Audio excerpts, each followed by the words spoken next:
Alrighty. Hello, everyone, and welcome to my channel. It's an educational channel, and we try to check out important theories and discoveries and concepts that you're not familiar with because they've been suppressed, things that powers that be don't want you to know, and unlike what Paul says, where he says that the powers that be come from God. Um, on this earth, the powers that be are trying to keep you away from God, and that includes the pastors and the priests and the parsons and the ministers and the rabbis. And if you present them with any of the information we're presenting here, they will scoff at you and maybe kick you out. But this is our 372nd Bible Decode, where we look at dissident aspects of the scriptures, in particular the New Testament. We've done the once over on the Roman origins hypothesis, and that is that the Roman Caesars are the true authors of the New Testament, and they did so for a psychological operation against the Jews. The Jews had been a big thorn in the side of the Romans for over 100 years, culminating in the war from 66 to 73 AD. And the Jews were literally waiting on a Messiah to come and help them overthrow the Romans. And so the Romans tried to head them off at the pass by creating a Jewish Messiah who was a Prince of Peace and believed in rendering unto Caesar what is Caesar's and turning the other cheek to oppression, walking the extra mile, and everything else deferential to the Romans, while condemning the Jews. And turns out that his follower and main evangelizer Paul is even more deferential to the Romans and even more critical of the Jews, almost as if it was presented to you by the Romans in the first place, which of course it was. And the proof can be seen in the work of Josephus, his 7-volume War of the Jews, where he provides ample evidence that he is also the author of the Gospels. They had to have been written by the same people at the same time for the same reason, with all of the different correspondences between them. But we've gone over all of that in previous videos, so check those out. All in this Bible Decode series. Now we are looking at another work that dovetails nicely with the Roman origins hypothesis, because when the Romans wrote the New Testament, they literally put everything that they could in there, from every tradition that they could find. I'm sure there were a number of intellectuals working at the Roman court at Caesar's palace in Rome, and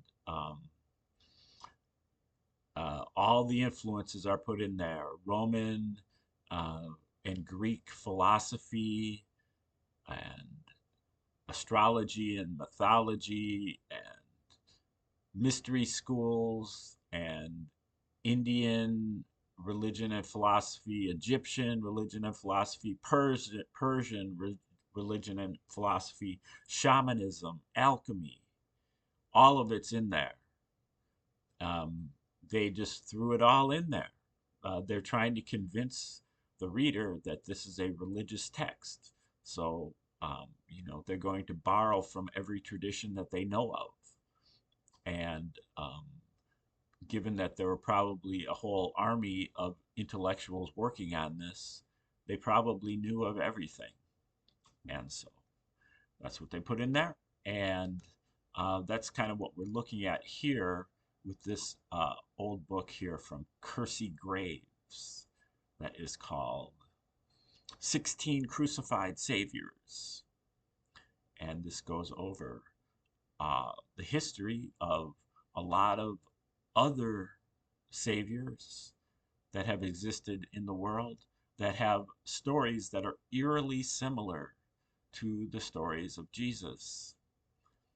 However, these stories are much older than the stories of Jesus, indicating that the influence is going one way toward Christianity as opposed to away from it.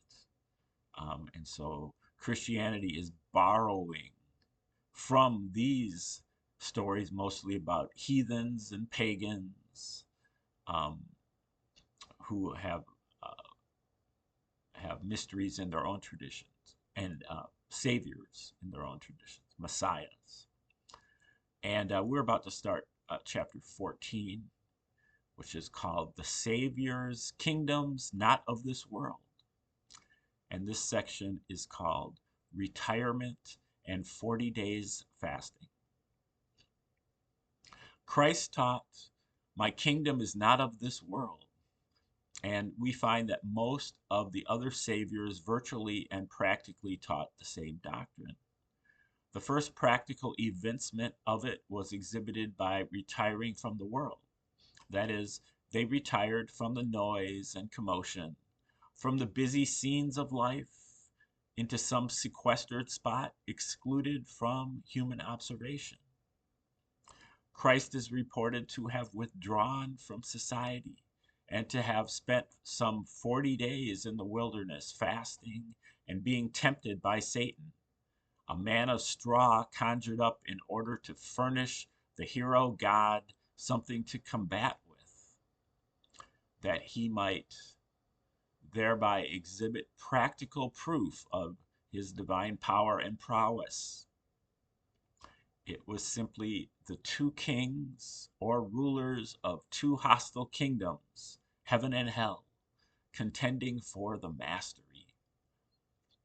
Lord Kingsborough tells us, quote, "The ancient Mexicans had a 40 days feast in honor and memory of one of their demigods or saviors, who was tempted 40 days on a mountain. He is called the Morning Star."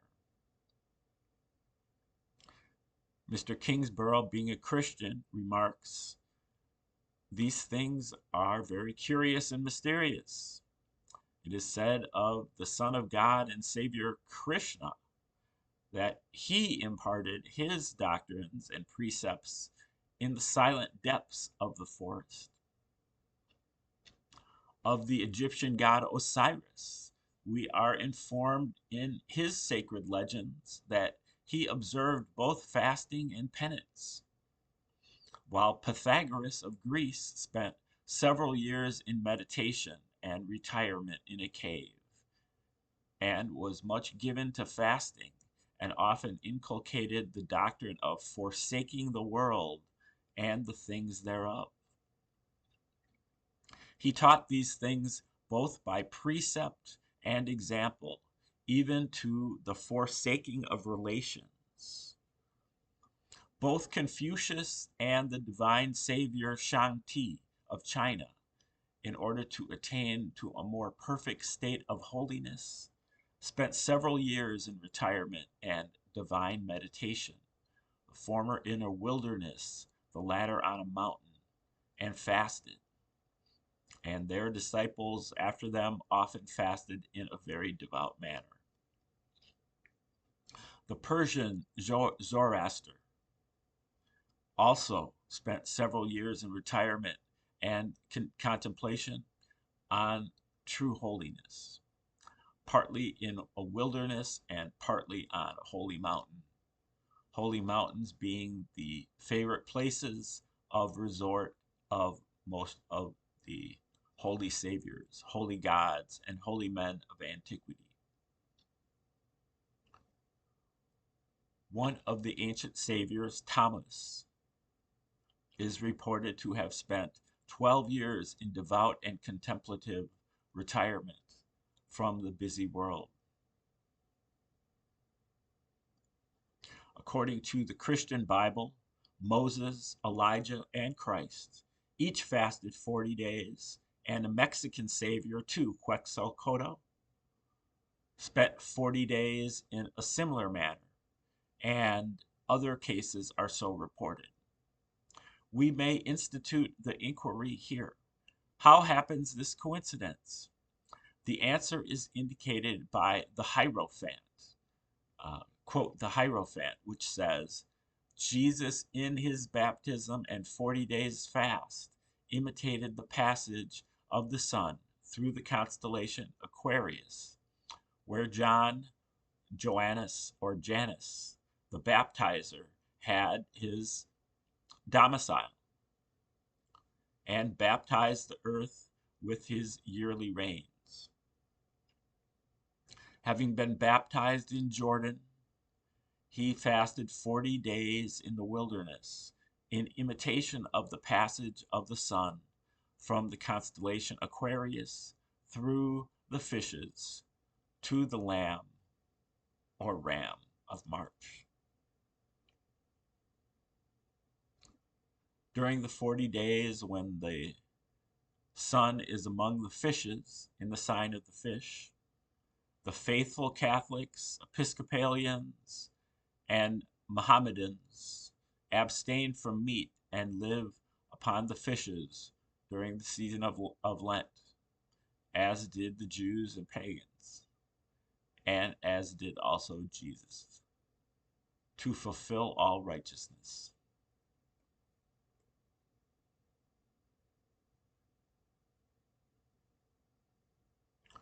Okay, that is the end of chapter 14.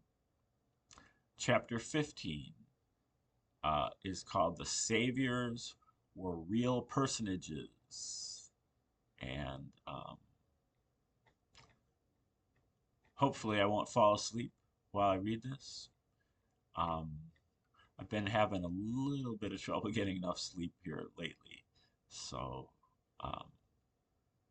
hopefully the narcolepsy will stay at bay here for the next 10 minutes. So again, chapter 15, the saviors were real personages. It is unwarrantably assumed by Christian writers that the incarnated gods and crucified saviors of the pagan religions were all either mere fabulous characters or ordinary human beings invested with divine titles and divine attributes, while on the other hand, the assumption is put forth with equal boldness that Jesus Christ was a real divine personage, seen and believed on in the world, and finally crucified on Mount Calvary. But we do not find the facts in history to warrant any such assumptions or any such distinctions. They all stand in these respects upon the same ground and on equal footing, and their respective disciples point to the same kind of evidence to prove their real existence and their divine character, and to prove that they once walked and talked amongst men, as well as now sit on the eternal throne in heaven at the right hand of the Father. And we find even Christian writers admitting the once bona fide or personal existence on earth of most of the pagan saviors.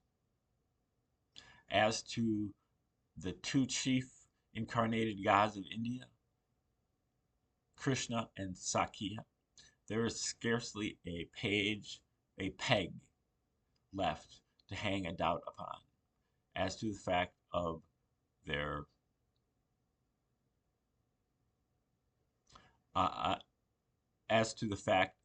having descended to the earth, taken upon themselves the form of men, and having been worshipped as veritable gods.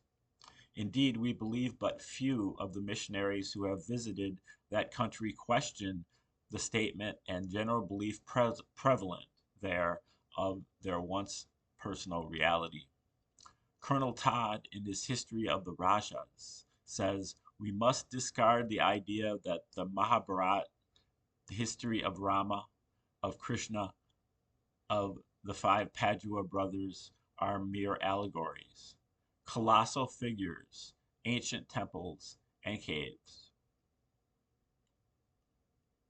inscribed with characters yet unknown, confirm the reality and their race, their cities, and their coins yet exist. To argue further the personal reality of this crucified God would be a waste of words, as it is generally admitted both by historical writers and missionaries. Godfrey Higgins declares Krishna lived at the conclusion of the Brazen Age, which is calculated to have been 1100 or 1200 years before Christ. Here is a very positive and specific declaration as to his tangible actuality. Colonel Dow, Mr. Robinson, and others use similar language relative to Bacchus, whose history many writers have spoken as being wholly fabulous or fictitious. Diodorus Siculus says, the Libyans claim Bacchus and say he was the son of Ammon, a king of Libya, that he built a temple to his father Ammon, and that worldwide famous historian Mr. Goodrich is still more explicit, if possible, as to his material entity. After giving it directly as his opinion that there was such a being, he says, he planted vineyards and fig trees.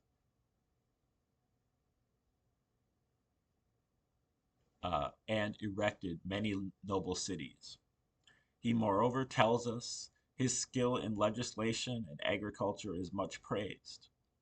With respect to Osiris of Egypt, another god savior, Mr. Hiddle declares unqualifiedly that Herodotus saw the tomb of Osiris at Sais nearly 5 centuries before Christ. Rather strong evidence of his previous personality, certainly, but not more so than that furnished by the New York Journal of Commerce a few years since relative to the Egyptian Apis or Thulis, whose theophany was annually celebrated at the rising of the Nile with great festivities and devotion several thousand years ago. The Paris correspondent of that journal, after speaking of Mr. Auguste Marietta's travels, a distinguished scientific gentleman who for 4 years past had been employed by the French government in making Egyptian researches. Having returned home, he says, the most important of Mr. Marietta's discoveries was the tomb of Apis, a monument excavated entirely in lime rock. There are, he says in conclusion, epitaphs forming a chronological record of each of the Apis buried in the common tomb. The sculpture is of the date of the pyramids, and the statues are in the best state of preservation. The colors are perfectly bright. The execution is admirable, and they convey an exact idea of the physical character of the primitive population. The North American Cyclopedia, in speaking of this Egyptian god, tells us his lifetime was 25 years, in harmony with one of the theological astronomical cycles of the Egyptians. The same work and volume, speaking of the real existence of Adonis of Greece, tells us, upon the authority of the poet Panyasia, that he was such a veritable son of Theus, the king of Syria. But of all the characters who figured in the mythological works or lawless rhapsodies of the ancients and worshipped by them as crucified gods and sin atoning saviors, none has perhaps been so indubitably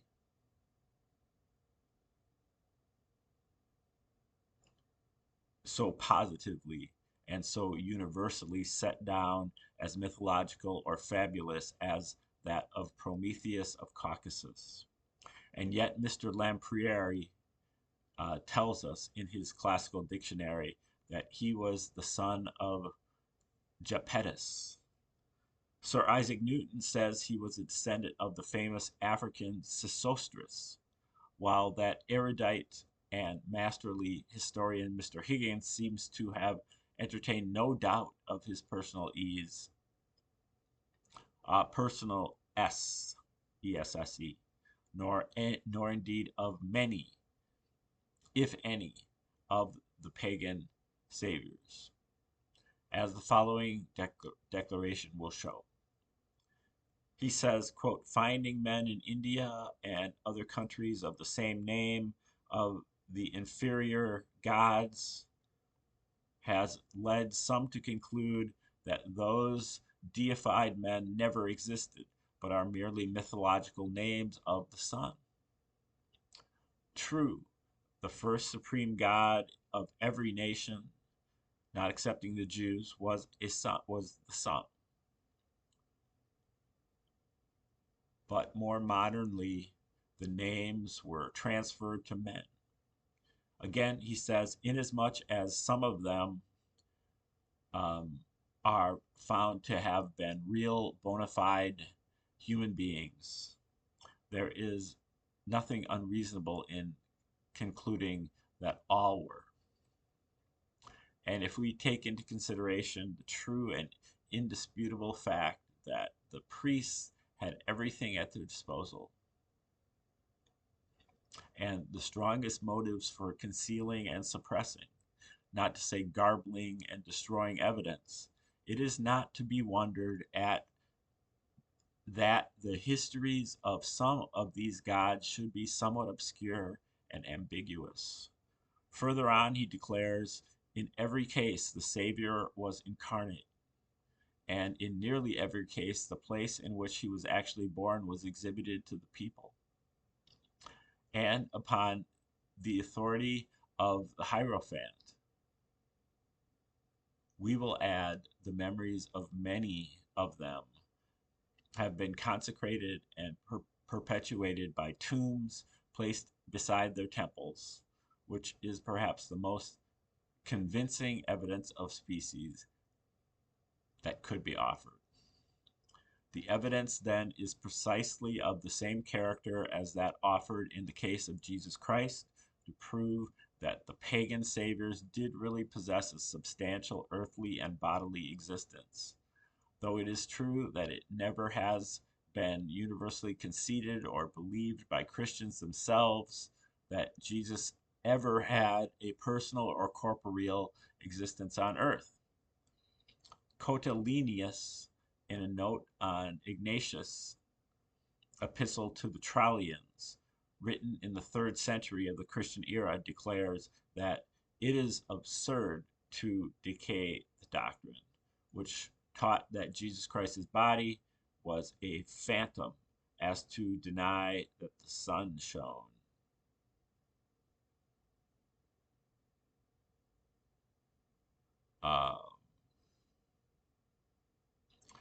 Let's try that again. It is as absurd to deny the doctrine which taught that Jesus Christ's body was a phantom as to deny that the sun shone at midday. His physical body, of course, was meant, for it appears he believed in his eternal existence as a spirit in heaven. And we find whole sects advocating similar views in the early stages of the Christian church. One of the most primitive and learned sects, says a writer, were the Manichaeans, who denied that Jesus Christ ever existed in the flesh and blood, but believed him to be a god, in spirit only. Others denied him to be a god, but believed him to be a prophet of inspired character, like the Unitarians of the present day. Some denied his crucifixion, others asserted it. It is more than probable that this was the cause of dispute between Paul and Barnabas, mentioned in the Acts of the Apostles, seeing that Paul had laid such peculiar emphasis on Jesus Christ and making him crucified. And this conclusion is corroborated by its being expressly stated in the Gospel of Barnabas that Jesus Christ was not crucified, but was carried to heaven by 4 angels.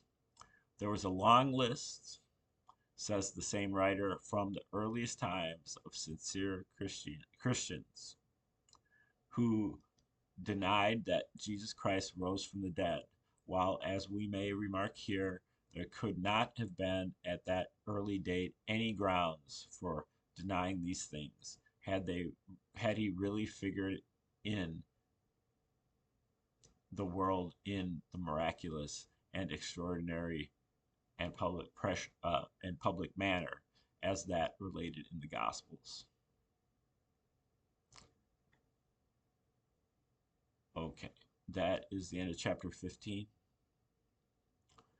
And chapter 16 is called 16 Crucified Saviors, or 16 Saviors Crucified.